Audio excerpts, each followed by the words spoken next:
This is a song about places and changes.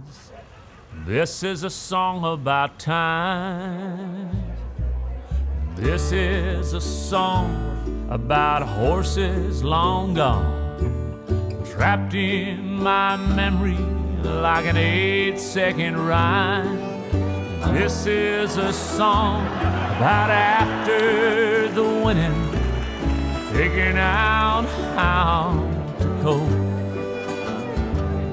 of a ghost town Montana arena and a bay mare called Whispering Hope. Howdy, my name is Waddy Mitchell. I've been here from shortly after the conception of the idea of trying to do this thing. I've seen it grow. I've had people come up and said it's changed their lives. It's definitely changed my life. It took me from being a full-time cowboy of 26 years into my older age of being a full-time poet. My name is Edie Musgrove. I started coming to cowboy poetry about 18 years ago. I have enjoyed it every year and will continue to enjoy it, I hope, as long as I'm able. I'm Wally McRae, or I'm what's left of Wally McRae, and I'm a livestock rancher in southeastern Montana. I've been coming here for 25 years, and I think one of the memories that I have is the second year I was here. My son was going to school at Western Montana College in Dillon and drove down here alone to catch the show, and it's the only time any member of my family's ever been here.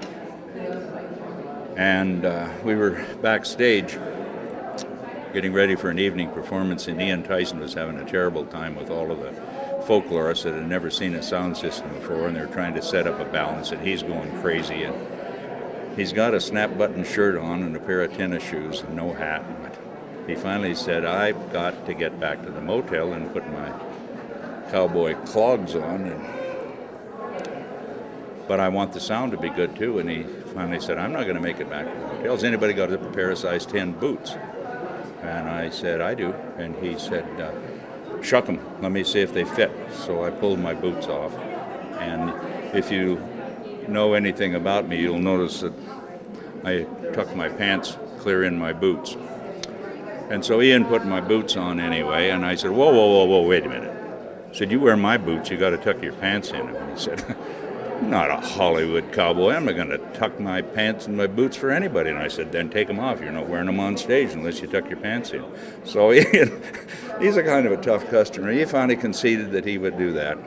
So he put his pants in the tops of the boots and walked out on stage. And my son Clint sitting in the front row.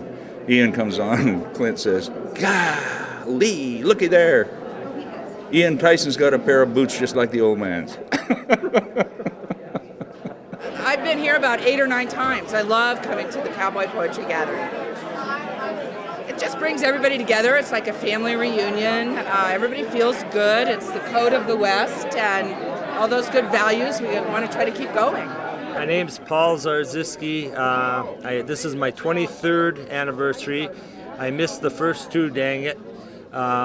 It's changed my life in an extraordinary ways. Elko is a mecca of friendship, at the paramount of which my dear friend Wally McRae, he and I really bonded here in 1987. So I think about 23 Elkos, but I think about 23 years of great friendship, not only with Wally, but with hundreds of other folks, many of whom are audience members that come year after year after year, many of whom have worked on the Western Folklife staff and made this happen. It's my religion. Elko is my religion. This is my 4th time for the gathering, and I keep coming back because it's a great area. It's a small town. The people are wonderful.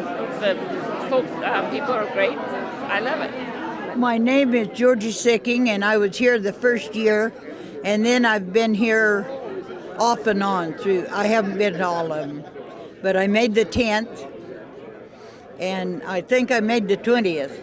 I like the friendship and the companionship that I find here. It's kind of like an extended family, and I mean any one of us would help another one. My name is Jeff Paddock. This is my wife, Willa Paddock. We met here 20 years ago this weekend. And that's one of the reasons we're back this weekend. But we've come many times, probably over the last 10 years. We probably missed 1 or 2 years, and every year we just come up, have a great time. I love coming here. It's so friendly. Everybody's so nice. Great memories for us. So many great poets and musicians. It's just the best time ever. My name is Pop Wagner, and I've been coming to this gathering. I think the first one I came to was number 10. I had been hearing about it for several years from a friend named Glenn Orland, who I met down in Arkansas. And he was telling me about this cowboy poetry gathering. I was trying to figure out what on earth he meant by that, because I'd heard him do a poem or two in his shows, and I couldn't imagine thousands of people gathering around for 6 days and doing that from dawn till dusk and then some, but that's by God what happens, and it is amazing. And the more times I have been coming back, the smaller the world seems to me and the bigger the family. The cool thing about the tradition carrying on from a century or more ago is that it comes up through families, even if it skips a generation or something. There's always young people coming along, and the outreach in the school programs helps bring in the young folk. I like the gathering because I get to see all the poets and those kind of things. I said a poem that's called TV by my grandma Dana Bailey.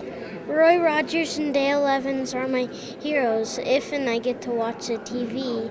And I know they had a hero too. They're good for boys like me. The chores on our ranch pile up quick and thick with cows and horses to feed. I just can't be a wasting time on that mind-numbing TV. My mom and dad are strict, you see. They really know what's best for me. And spending time together is better than watching TV. Howdy, I'm Baxter Black, cowboy poet and former large animal veterinarian. I'm like a lot of the people that came to the poetry gathering a long time ago, and we're saying 25 and still alive. So I'll tell you where most of us would be without the Elko Cowboy Poetry Gathering. Most of us would be far more isolated and far more lonesome than we might be right now. That's where we'd be. We would be in isolation. I mean, when you think about it, you think about all these people who would have never crossed trails in the huge expanses of the West. If the gathering was never started 25 years ago, if the folklorists hadn't got together on the Commons in the Library of Congress in Washington, D.C. and said, what can we do out west, and decided to try and see if there were people writing and reciting cowboy poetry, what would we do? I think we would do exactly what we're doing, only we wouldn't do it in front of large audiences. We probably wouldn't be publishing books, and if we did, they would be much smaller circulation. But I think that it's a compulsion that we all have to try and tell our story, and really nobody tells the cowboy's story without us. To empty saddles and absent friends, to those who rode before us, to those who came to keep it true, we'll rouse a raising chorus. To cowhounds, poets, singers, and an Aussie's silly blathering, let's lift a glass and have a toast to the 25th National Cowboy Poetry Gathering.